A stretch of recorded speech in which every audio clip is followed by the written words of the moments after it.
pro Russian elements they are in power.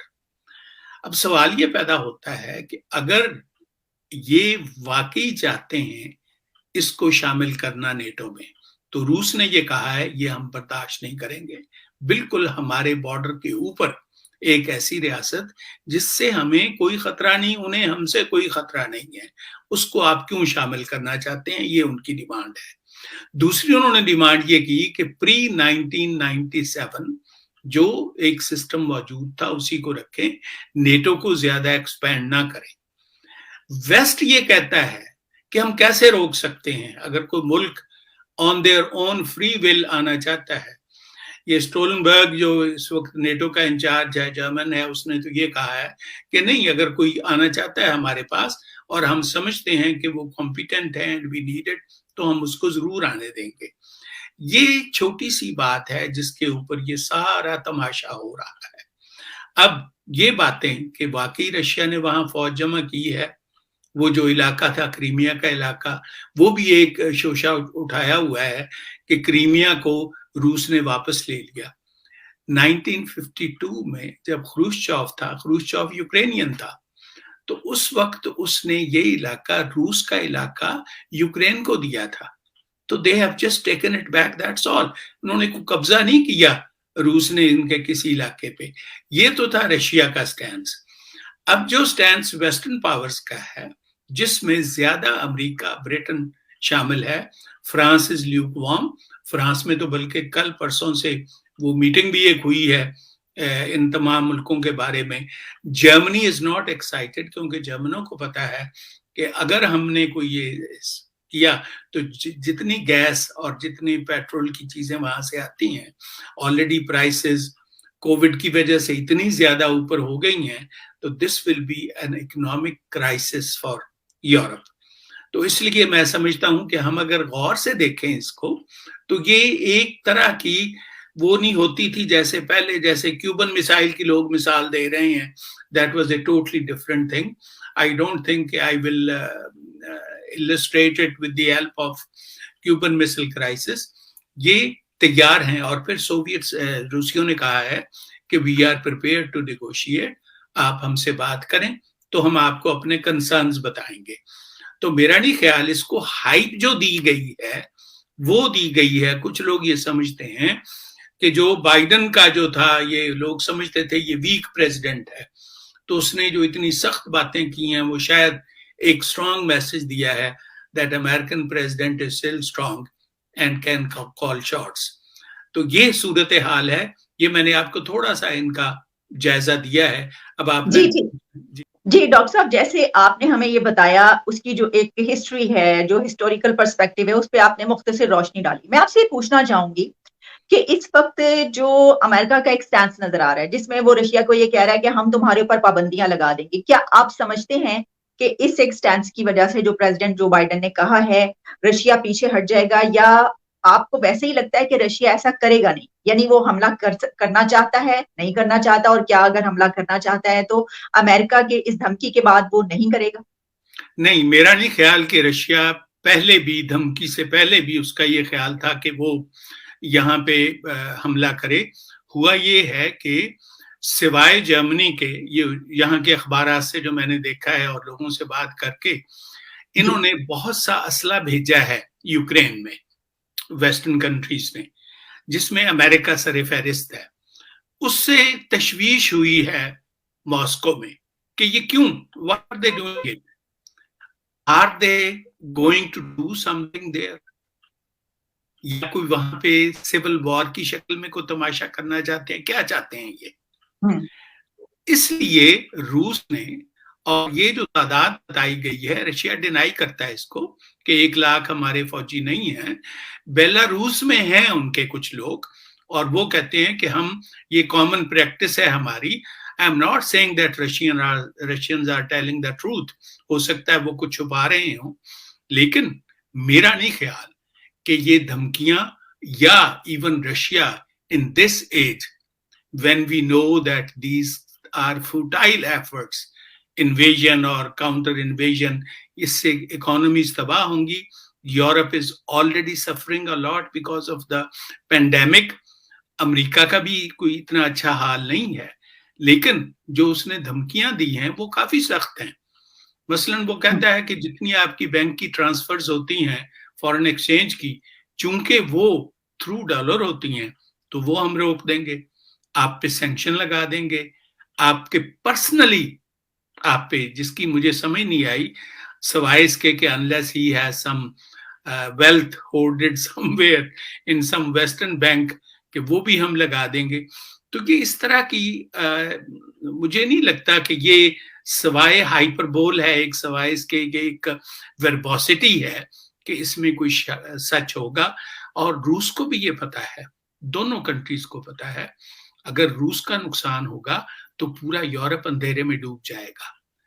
ان کو gas کہاں سے منگوائیں گے، یہ تیل کہاں سے منگوائیں گے؟ یہ 40% آپ اندازہ کیجئے جو یہاں پہ کنزمپشن ہو رہی ہے in most of the western European countries, it is from Russia. وہ کیا کریں گے اگر سینکشنز ہو گئی تو اس لیے France is not excited about it, اور امریکہ کبھی کوئی ایسی بات نہیں کرے گا جس سے وہ اپنے مغربی یورپ کے حلیفوں کو ناراض کرے یا ان کے اکنامک انٹرسٹ کے خلاف کوئی بات کرے. اور میرا نہیں خیال کہ روسی قیادت اتنی بے وقوف ہے کہ وہ حملہ کر دیں گے اس پہ. نہیں، وہ صرف شو دکھائیں گے، ضرور پاور اپنی دکھائیں گے، اسٹرینتھ دکھائیں گے which everybody does، لیکن I don't think they are going to invade Ukraine. اچھا ڈاکٹر صاحب، یہ جو گیس کا معاملہ ہے، جس طرح ہم یہ بات کریں کہ دیکھیے کہ آپ نے کہا کہ پورا یورپ جو ہے وہ تاریکی میں ڈوب جائے گا، وہ کیا کریں گے، بڑی مشکلات پیدا ہو جائیں گی. تو کوئی بھی جو کنٹری ہے یورپ کا وہ تو اس میں انٹرسٹڈ نہیں ہے کہ ایسا ہو. لیکن ہم نے یہ بھی دیکھا کہ جو قطر سے کچھ بات کی جا رہی ہے، امریکہ جو ہے بات چیت اس نے شروع کر دی ہے کہ اگر فرض کیجیے ایسا ہو جاتا ہے تو اس طرح کے کنٹریز کے جو ان کو پرووائڈ کریں گے ان سے کانٹریکٹ ہو رہے ہیں، ان سے بات چیت ہو رہی ہے. یہ ممکن ہے کہ یہ سبسٹیٹیوٹ تلاش کریں، کیونکہ اگر کوئی ایسی صورتحال ہوتی ہے تو ڈیفینیٹلی اب قطر کیا ڈکٹیٹ کرے گا، قطر کیا کرے گا اس پہ، unless Americans go and occupy قطر کہ تم ہمیں اس پرائس پہ دو تیل یا اس پرائس پہ ہمیں انرجی سورسز دو، دیٹس اے ڈفرنٹ میٹر. دیکھیے ایک طریقہ ہوتا ہے ہر بات کرنے کا. اگر روس پہ سینکشن لگیں تو روس is not an isolated country with very limited resources, it has enormous resources. تو وہ جو پھر یورپ کو اور امریکہ کے ساتھ جو ٹریڈ ہوتی ہے اس پہ بھی فرق پڑے گا. تو it is going to hurt both sides. one side کو ہرٹ نہیں ہوگی. اور قطر کب تک کون سے ذریعے سے استعمال کرے گا، پرائسز کیا ہوں گی اس کی. یہ جو ایک انفراسٹرکچر بلڈ ہوا ہے between Europe and Russia, are they going to replace it with something else? یہ ایک طرح سے یہ بھی ایک ہوتی ہے ایک تھریٹ پرسپشن دینے کے لیے کہ look, we are talking to قطر، اور قطر کے پاس اتنی انرجی ہے کہ شاید پورے ویسٹرن یورپ کو اور ایسٹرن یورپ کو وہ پرووائڈ کر سکے. I think it's just another one of those جس کو ہم کہتے ہیں کہ وہ گیدڑ بھبکی ہے ایک، کہ we have alternate sources of gas. اگر ہوتے تو کبھی کہ یہ استعمال کر لیا ہوتا ہے انہوں نے. تو اس لیے جن کو پتا ہے یورپ میں کہ ایسی کوئی بات نہیں ہونے کی، they are very careful. اب آپ یہیں تک دیکھیے جرمنی بڑا کلوز ایلائی ہے یونائٹڈ اسٹیٹس کا. انہوں نے کہا ہم کوئی اسلحہ نہیں بھیجیں گے، ہم کوئی فوجی نہیں بھیجیں گے in case Soviet Russia invades Ukraine. زیادہ سے زیادہ ہم میڈیکل ہیلپ کے لیے لوگ بھیج دیں گے. یہ ان کی آفیشیل پوزیشن ہے اس پہ اوپن، جو ان کے چانسلر نے کہی ہے کہ we will not send any army, اور they are not bound to send any army either.